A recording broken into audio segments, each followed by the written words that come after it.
Anyway, here with reaction is Florida Senator Marco Rubio is with us. Senator, do you see a correlation between the rhetoric of, say, Chuck Schumer? He's on the steps of the Supreme Court. You know, you'll be hit the likes of which you've never been hit before. His comments. Do you see a correlation to the animosity, hostility, and doxing of these justices? Yeah, I have a terrible feeling about this, Sean. I think this is headed in a very dangerous direction. I think the last time I was on this show from this very studio, I said that at the time, and here's why. This is a country, 331 million people, okay? You have people out there basically saying that these members of the Supreme Court are equivalent to the Ku Klux Klan, to Nazis. You've had some sort of saying burn the place down.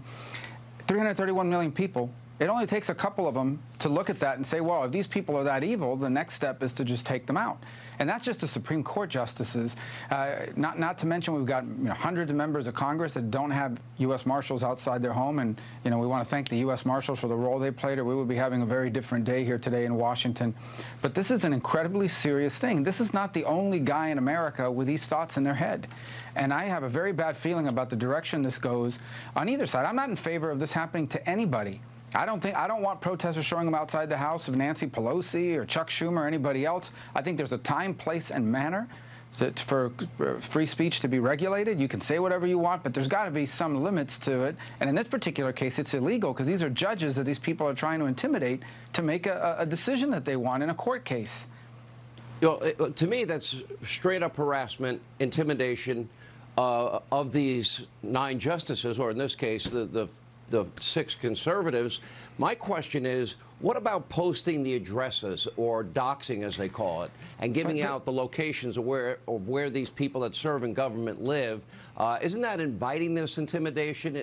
Isn't that creating a hostile work environment, to use, well, some of the favorite words of woke liberals? Well, there's only one reason for protesters to show up outside the home of a public figure, and that is to send them a clear message. We know where you live. Now, maybe there's 100 people there, and not a single one of those 100 people are going to hurt anybody. But I'm going to tell you, someone's watching, someone's taking down note on the internet where this person lives, and that one deranged person is going to show up at the house of someone and eventually harm them. This is an unfortunate trend that we're now seeing. It's a very, very dangerous one. We should not be playing with this. We are playing with fire. I'm not saying this guy wouldn't have done this anyway if he's truly as deranged as he appears to be. My point is that when you're encouraging this, when you're calling your political opponents people that have blood on their hands, people that are the same as the Ku Klux Klan, that are coming to rip your rights from you, you're going to have some people take some pretty violent, dramatic, and dangerous actions. And that's what was averted last night, thank God. But I don't think we've seen the last of this, unfortunately. All right, so we're going to have this big Hollywood presentation, the January 6th committee, tomorrow night during this hour. I think some of it will still be going on. What's fascinating to me is we've actually gone back in time, and in the summer of 2020, Senator, we have 574 official riots. We had dozens of dead Americans. We had thousands of injured cops. We had billions of dollars in property damage. Very few people were held accountable, even though we had videotape evidence of people responsible for that. One, why is there no committee for looking into those instances?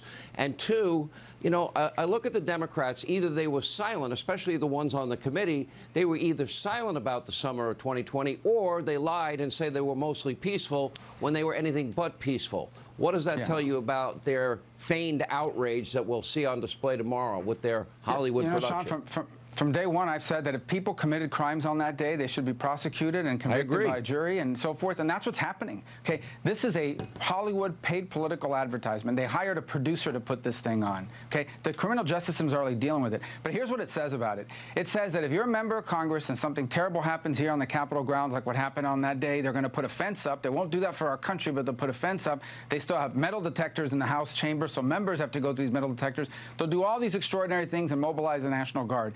But if you're among the hundreds of small businesses that got burned to the ground, the people that were killed, the people that were harassed, the people that suffered from that, well, then we don't care about that. That we're going to condone, that we're going to excuse, that we're going to have a now vice president raise money to bail people out of jail. Now we're going to have prosecutors that refuse to prosecute you. And by the way, it doesn't matter if you torched a police car, killed a security guard, did whatever you do. That's not as big a deal. It doesn't matter as much. And if you call out the National Guard or marshals or anybody else, that's nothing but the Gestapo. That's their attitude. It reveals hypocrisy, and the good news is people see it for what it is.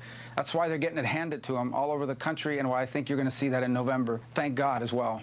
Well, thank God for that as well. Your election is really crucial for the Republicans to keep control or get control of the Senate. I want to ask you specifically, so in the days leading up to January 6th, there was a meeting with President Trump in the Oval Office. There were 4 other people there. Chris Miller, the acting Secretary of Defense, Kash Patel as Chief of Staff, Mark Meadows was there, and General Milley, Chairman of the Joint Chiefs, was there. At that meeting, 4 of the people, that would be the President, Mark Meadows, Kash Patel, Chris Miller, all told me on the record that Donald Trump authorized up to 20,000 troops to be used if, in fact, they had problems on January 6th. I was able to get in contact with people that are around General Milley, and they confirmed for me today in a phone call that, in fact, issues involving security in the days leading up to January 6th, he did discuss with the president. So the question is, once the president authorizes those Guard troops, if they would have had 10,000 or 20,000, we wouldn't talk about January 6th.